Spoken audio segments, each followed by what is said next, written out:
chủ liên bang Ethiopia.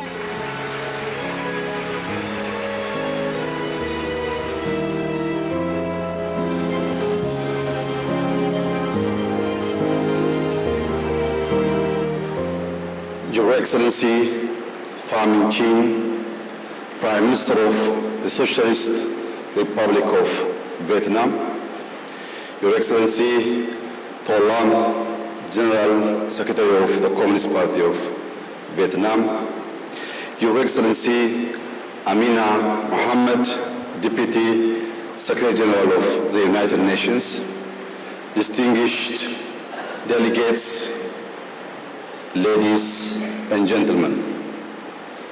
Let me begin by extending my sincere appreciation to the government of the Socialist Republic of Vietnam for hosting the 4th P4G summit in this historic city of Hanoi. Prime Minister Pham Chin, I commend you for your distinguished leadership and Vietnamese continued commitment to our global partnership. While much has been said about the threats posed by climate change and underdevelopment, meaningful progress toward sustainable development and climate resilience remain limited.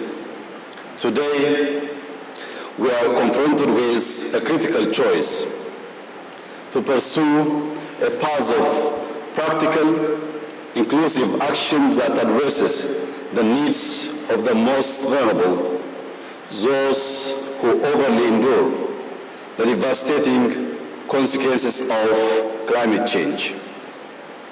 Ethiopia, aligned with the 2030 Agenda for Sustainable Development and the African Union Agenda 2063, has charted an ambitious course towards achieving net zero emissions and building a climate-resilient economy by 2050. This ambition has been translated into concrete policy measures reflected in our national development plans and further operationalized through green strategy and initiatives.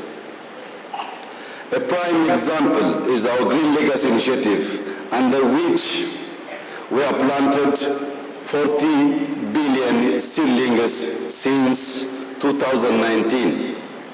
At the world's largest afforestation program, it annually mobilizes more than 20 million citizens across the country. The initiative aims not only to expand forest cover, but also to enhance food and nutrition security through increased fruit tree planting, restore degraded landscapes, and promote soil and water conservation. Between 2019 and 2023 alone, we have increased our forest coverage by a remarkable 6.4%. In parallel, we are making significant investments to expand and diversify our renewable energy portfolio. Currently, Ethiopia derives 98% of its energy from hydropower, wind, and solar sources.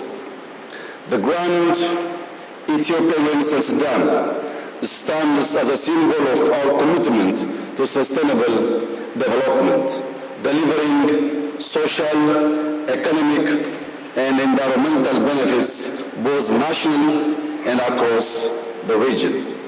To further translate policy into climate-resilient action, we have introduced forward-looking reforms in the transport sector, including a ban on the import of fuel-based cars alongside incentives to manufacture and adopt electric vehicles.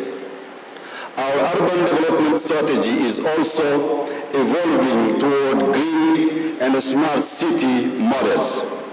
This is particularly evident in the nationwide corridor development program, which aims to transform urban and rural centers into sustainable, livable space that enhance the well-being of our citizens. Excellencies, achieving the Sustainable Development Goals and fulfilling the targets of the Paris Agreement require a reimagined approach to global partnership.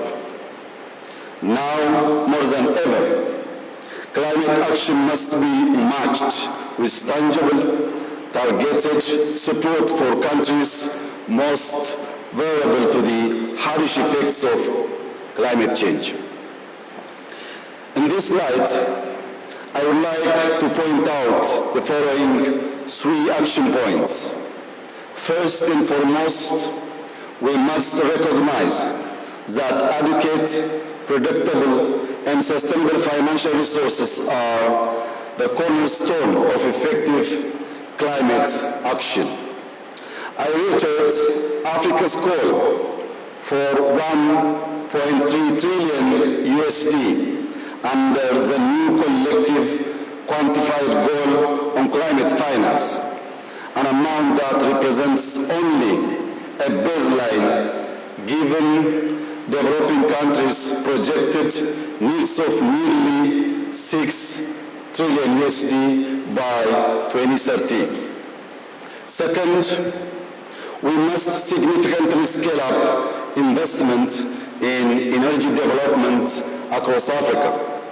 The continent is home to the world's largest carbon sink and other vital forest ecosystems. To protect these vital resources, we must move away from the current reality where Africa gets only 2% of the world's 60 billion energy investment and work toward reaching 20% by 2030. I urge all stakeholders to collaborate in providing the necessary financing and technology to support energy projects under Africa's development program by 2030. Third, urgent action is needed to combat biodiversity loss, deforestation, and desertification, and to restore degraded lands. We must support local and indigenous conservation efforts, such as the Green Legacy Initiative, by fulfilling financial commitments for biodiversity in developing countries and establishing fair benefit-sharing mechanisms. These programs should also promote alternative livelihoods and enhance agricultural productivity.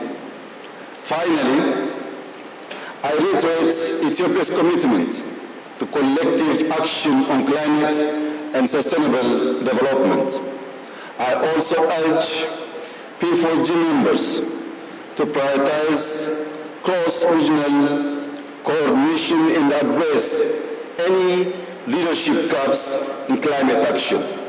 We must set ambitious goals for the 30th COP in Brazil.